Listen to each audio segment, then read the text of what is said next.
Hey everyone, it's Janssen, and this morning I am going to walk you through some safe steps into headstand.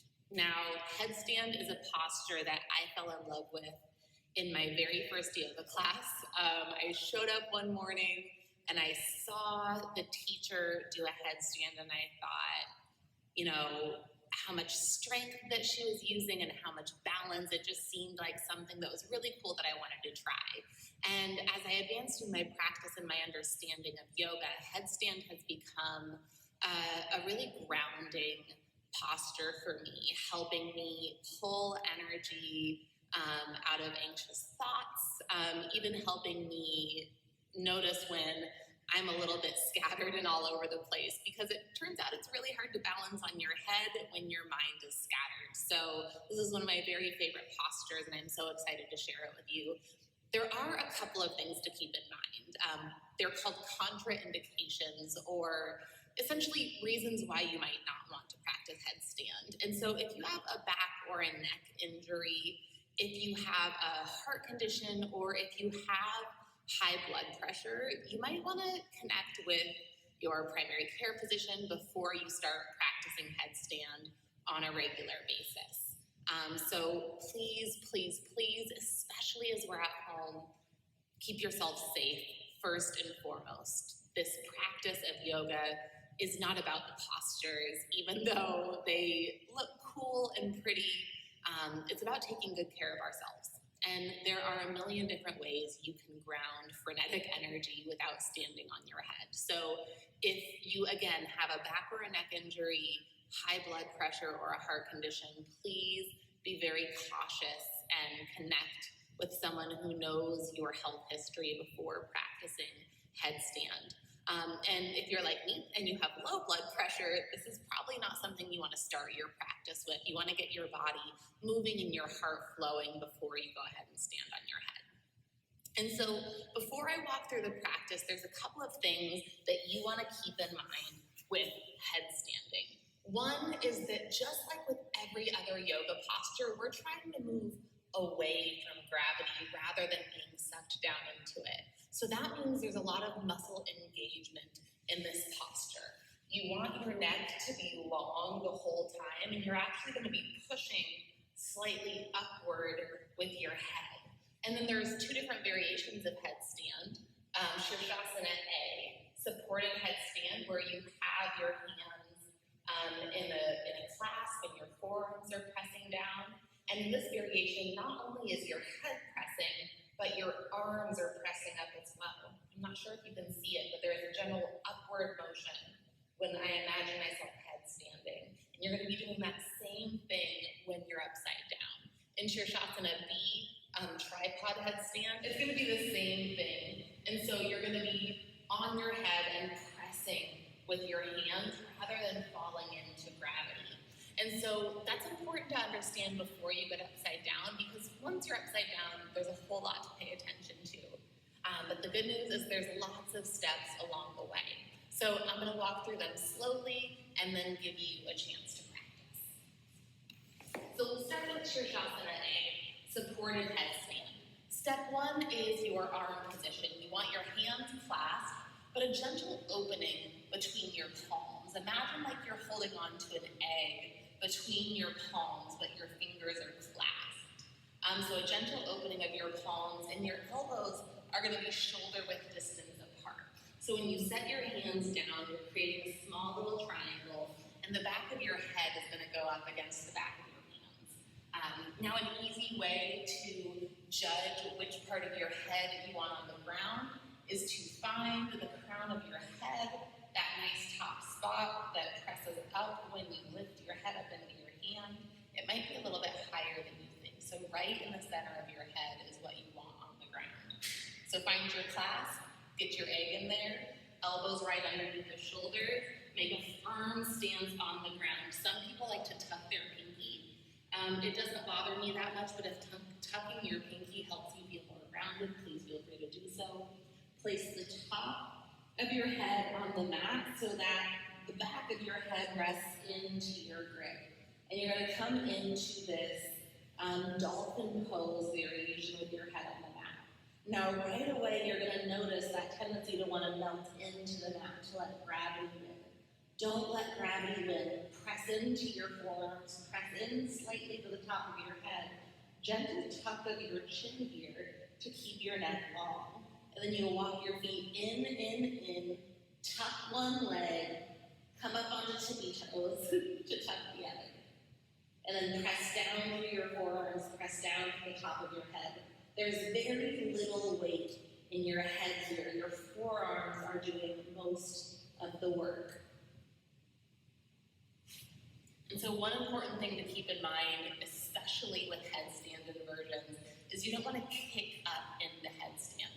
Now, you can always somersault out of it. That is absolutely welcome, but you don't necessarily want to do that. And kicking is a huge force. So try to focus on using your core muscles to lift you upward. Let's walk through that again. Find your clasp, hands on the ground, elbows right underneath the shoulders so you have all your strength. Top of your head down, back of your head into your hands. You can feel your head pressing into your thumbs. And you can press your thumbs back into your head a little bit. Walk your feet in, tuck up one knee, come onto tippy toes to help you tuck up the other. And you can practice right here with rolling your weight up. You'll notice you have to get hips over shoulders to balance. And then from here, you can slowly start to straighten your legs. Now, once you are practiced in headstand, you can also press it. And so once you find your arm position, you walk your feet in close, and with straight legs, you start to pull your feet upwards. Now, how you get here is less important than what happens once you're here. Press into your forearms, press into the top of your head. Keep that gentle tuck to your chin. Hug inward, like there's a straight line running through your body. Hug your muscles to center. Hug the muscles of your legs and reach through your toes. And breathe here. You can stay here as long as you like. Come out slowly and safely. And then pause in a child's pose to let your neck rest in a more neutral position.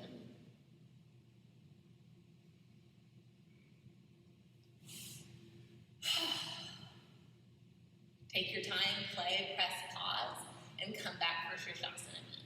For Shirshasana B, tripod headstand, this was actually the first one I learned how to do. It allows you to use more of your upper body strength to support you. So if your upper body's strong, tripod headstand might be a great place to start, but there is more weight in your head as well. So it's even more important to press down and keep length in your neck so that you're not crushing your neck.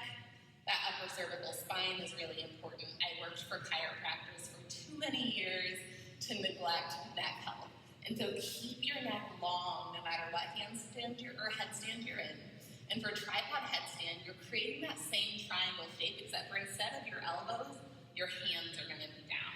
So your hands are down, shoulder width distance apart, and then your head is going to be at a center point ahead of your hands so that you're creating a triangle shape and you can see both of your hands.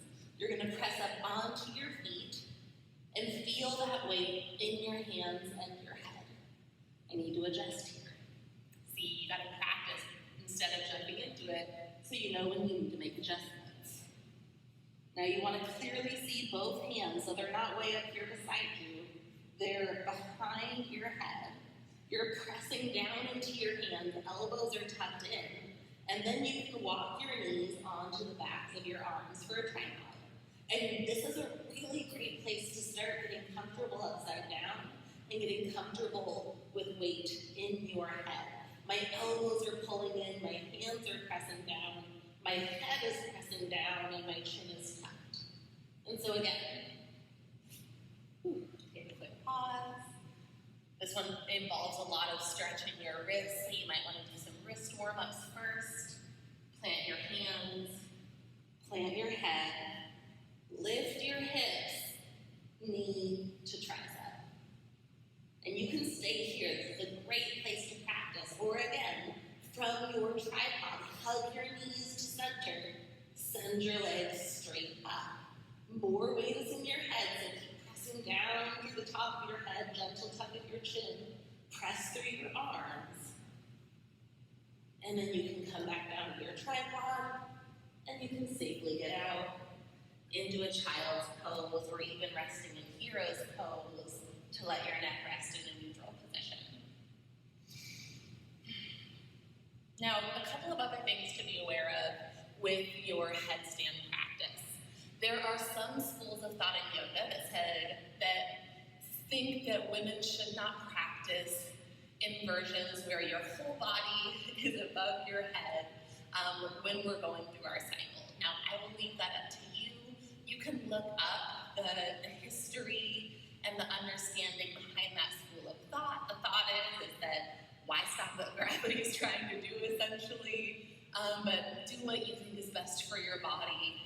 Again, this is one of my favorite postures. The other thing I was going to say is that if you are pregnant or expecting and you have not had a regular headstand practice, probably don't start your headstand practice with baby in tow, but again, work with your doctor to understand what is best for you. These poses are physical. They involve our body, which means we have to take care of our body in order to be able to perform them safely. So please, please, please put safety first. Put a wall behind you if you are concerned about falling. If you do fall, tuck your chin and somersault. I can kind of show you what that looks like. So if you need to fall, if you get here and you think I'm going over, tuck your chin and somersault. If you haven't done a somersault in a while, it's a little bit jarring, but it keeps your neck safe by tucking your chin. And most importantly, have fun, enjoy your practice, enjoy being at home. And we so appreciate you tuning